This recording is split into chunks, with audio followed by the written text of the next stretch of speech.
Em coletiva de imprensa transmitida pela TV Senado, o senador Marcos Rogério desmontou argumentos de Renan Calheiros e expôs os planos da esquerda e de opositores do presidente Jair Bolsonaro para instrumentalizar a CPI da pandemia, contestou pedidos de prisão apresentados por parlamentares contra Fábio Weingarten, ex-secretário de comunicação de Bolsonaro, e abordou carta enviada pela Pfizer ao chefe de Estado.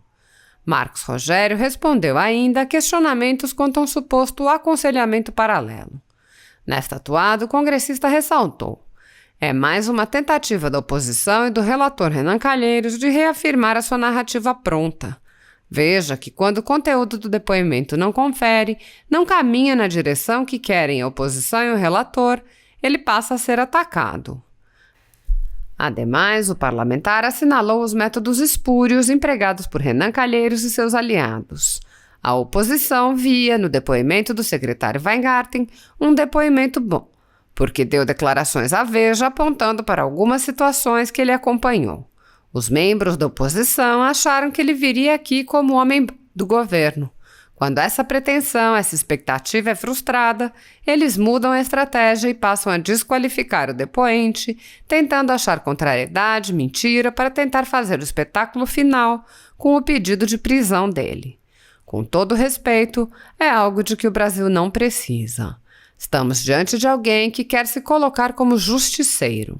Estamos investidos na função de investigar, sem narrativa, sem pré-condenação de quem quer que seja. Nessa tessitura, o senador Marcos Rogério acrescentou: é uma forçação de barra. Ele atuou no sentido de ajudar e querem enquadrá-lo como criminoso. Estamos perdendo tempo com alguém que não pode acrescentar quase nada à CPI. Deveríamos estar usando o tempo para investigar o que foi feito de forma equivocada ou diante de crimes. Questionado sobre possível vingança de Renan Calheiros, o parlamentar esclareceu: entendo que desde o primeiro dia o relator vem sustentando um discurso de pré-julgamento. Há um crime sendo cometido ali, o de abuso de autoridade. Assista. Senador, a carta da Pfizer, que hoje foi trazida nessa CPI, indica que um dos endereços foi o presidente da República. Eu queria saber se isso pode indicar uma eventual omissão do presidente, porque isso ainda foi no ano passado e a medida provisória, por exemplo, veio 6 meses depois, como o Randolph falou. Agradeço a pergunta que você faz. Na verdade, o que nós assistimos hoje na CPI é mais uma tentativa da oposição e do relator reafirmar a sua narrativa pronta. Veja que o depoente comparece e quando ele começa a prestar o depoimento e que o conteúdo desse depoimento não confere, não caminha na direção que quer a oposição e o relator, ele passa a ser atacado. Essa questão da Pfizer, todos nós conhecemos e o Senado Federal de mais perto, porque essas tratativas, quando começaram, após essa carta, após as manifestações dadas, com conhecimento dado pelo ex-secretário Weingarten, veio parar no Senado Federal. Porque a intenção de venda dessa vacina, que ainda não havia sido registrada na Anvisa, se deu em condições em que o Brasil, com base na sua legislação, não podia contratar naquele momento. Tanto que foi necessário, posteriormente, a mediação da solução desse impasse pelo próprio presidente do Senado Federal, em conjunto com outros senadores. O próprio senador Randolph participou dessas tratativas, fazendo com que o Senado Federal, posteriormente a Câmara, aprovasse uma lei autorizando o Brasil, excepcionalmente, a contratar, ainda que com as condições apresentadas pela farmacêutica, pelo laboratório. Nessas tratativas houve flexibilização de algumas dessas regras, mas a primeira minuta, a primeira tentativa de contratação, houve pareceres da Advocacia do Ministério da Saúde, da AGU e da CGU contrárias a contratar dentro daqueles critérios. Portanto, não acho que a revelação dessa carta represente qualquer imputação de crime ao presidente da República. Qualquer administrador, com as recomendações que se tinha da área técnica, da área jurídica, não fecharia, não assinaria um contrato dessa natureza. Quando da aprovação na Anvisa, com a autorização do Congresso Nacional, o governo contratou as vacinas da Pfizer, não só naquele momento, mas já inclusive um outro contrato assinado para mais 100 milhões de doses. Eu queria saber do senhor a avaliação com relação ao que disse o senador Renan Calheiros, no que diz respeito àquela história do tal aconselhamento paralelo que o presidente Jair Bolsonaro teria de algumas pessoas. Ele disse que, inclusive de Fábio Weingarten, que enquanto negociava ou conversava com o CEO da Pfizer, aconselhava o presidente sobre o que fazer ou deixar de fazer. O senhor acha que isso configura um aconselhamento paralelo? Olha, com todo respeito, o que eu ouvi hoje é algo que beira até uma certa injustiça, porque o que esse depoente fez hoje foi revelar aqui que, a par das informações que tinha de uma carta que havia sido encaminhada ao Ministério da Saúde e a outras autoridades, ele tomou iniciativa. Naquele momento, as condições apresentadas pela farmacêutica não eram as condições adequadas considerando a legislação nacional. Aquelas condições representavam até uma afronta à soberania nacional, às regras nacionais de contratação. Isso está muito claro nesse processo. E ele agiu. Tanto que é cumprimentado pela farmacêutica posteriormente, assim como senadores da oposição do Senado que atuaram para auxiliar e o próprio presidente do Senado Federal.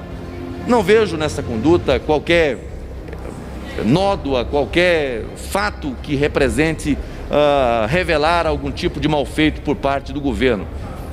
Agora, é certo que a oposição via no depoimento do secretário Fábio Weingarten o depoimento bomba, porque deu declarações na Veja, num momento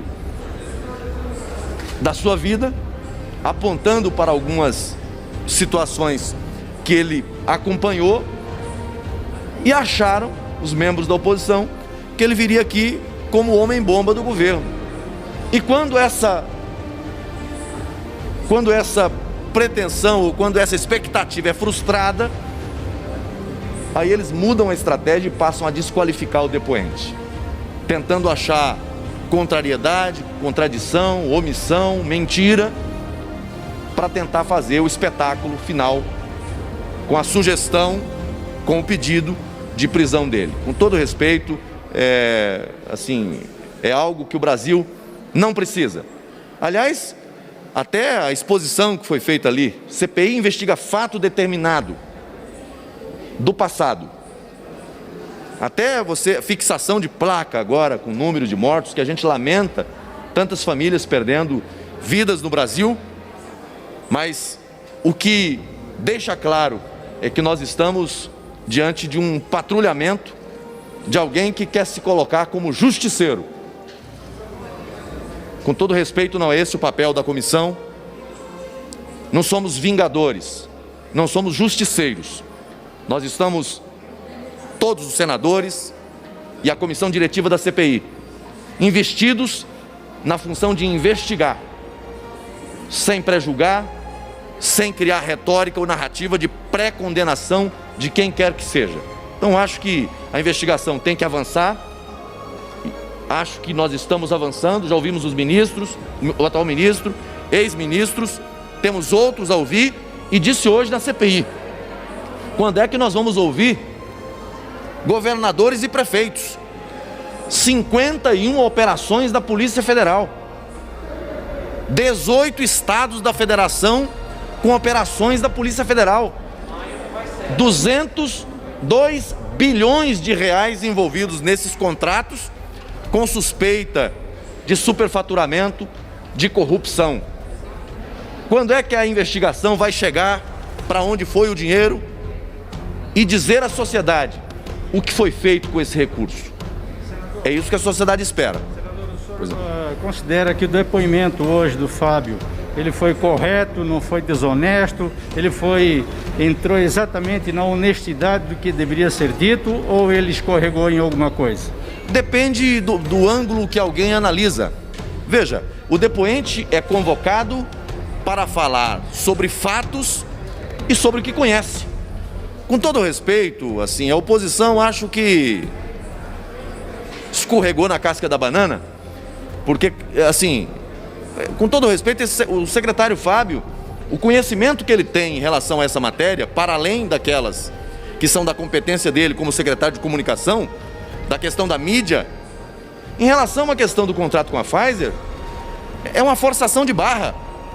Ele atuou no sentido de ajudar, no sentido de colaborar, e querem enquadrá-lo como um criminoso. Ele não tem algo mais profundo a acrescentar à CPI. Nós estamos perdendo tempo com alguém que não pode acrescentar quase nada à CPI, com todo respeito. Nós tínhamos que estar gastando tempo nesse momento para ouvir e aprofundar nas investigações, seja em relação ao Ministério da Saúde, seja em relação aos estados e municípios, com relação àquilo que foi feito de forma equivocada ou diante de crimes. Então, assim, de tudo que foi dito ali, se houve contradições, omissões, isso aí no final a investigação vai apontar, porque aí você vai conferir a fala com os fatos, mas não é esse momento que faz isso. Agora, acho que estão dando tempo demais para um depoimento que acrescenta muito pouco a um processo investigativo de CPI. Senador, o pedido do senador Renan Calheiros, revista Turismo, é vindita dele, é uma vingança dele? O senhor entende assim ou não? Eu entendo que o relator, desde o primeiro dia, vem sustentando um discurso de pré-julgamento.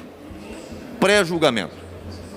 O papel do membro da CPI, mas sobretudo daquele que relata a CPI, é o papel de buscar os fatos, conhecer as provas, tomar posse dela e, no momento correto, fazer a análise do conjunto probatório e aí sim apresentar um relatório que vai ser votado na comissão, que vai ser votado no plenário e tendo a sociedade brasileira como testemunha de todos os atos praticados.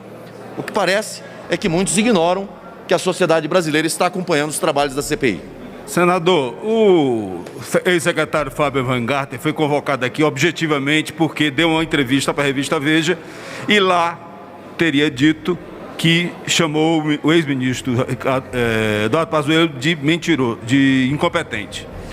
A sua colega Leila Barros colocou a gravação para todo mundo ouvir em que ele disse textualmente que chamando o ex-ministro de incompetente. Ele disse na mesma CPI que jamais disse isso. O senhor quer dizer para nós que ele não mentiu? Com todo respeito, eu vou pedir que vocês ouçam o áudio novamente. Eu acho que vocês não ouviram o áudio. Ele não faz referência no áudio ao ministro Pazuello. Ele fala de uma equipe pequena e faz críticas à falta de agilidade a essa equipe. Ele não faz referência direta, tanto que o presidente Omar, posteriormente a uma indagação feita nessa mesma direção, o próprio presidente Omar corrige a informação. Ele não faz referência direta ao ex-ministro Eduardo Pazuello. E mais do que isso, é porque como a CPI, como o depoimento é longo, então às vezes os argumentos vão se perdendo no tempo. Mas se você pegar o depoimento prestado ao relator, o relator pergunta objetivamente em relação a isso e ele repete o que ele disse na revista. Olha, fiz críticas, falei da situação, mas não fiz qualquer referência direta ao ministro Pazuello. E acrescenta, não tinha contato com ele. No máximo, quando o encontrei, bom dia, boa tarde, boa noite, não tive proximidade. Então, ele reafirmou o que disse a revista, mas não disse, e a gravação mostra isso, que fez referência direta ao ministro Pazuello. Eu fiz questão de ouvir o áudio.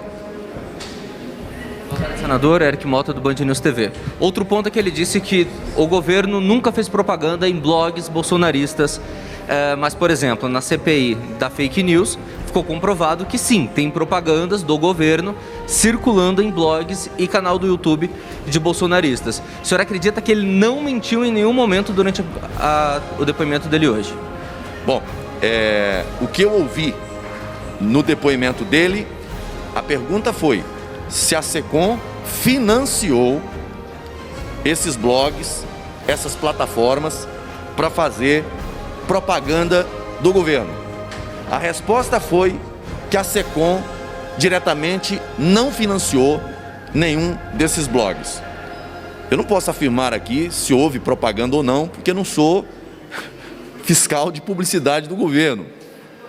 Só estou reposicionando como é que foi a fala dele. E aí, enquanto investigador, enquanto membro da CPI, eu preciso pegar o depoimento na extensão do que foi dito. Ele disse que a SECOM não patrocinou diretamente nenhuma dessas plataformas. Agora, se teve propaganda ou não, isso, confesso que eu não tenho esse conhecimento. Oi, senador, tudo bem? Boa tarde. Tudo bem. O senador Renan Calheiros disse que agora, a sessão está suspensa por causa da ordem do dia, mas a sessão vai ser retomada depois. E ele ameaça pedir a prisão do ex-secretário.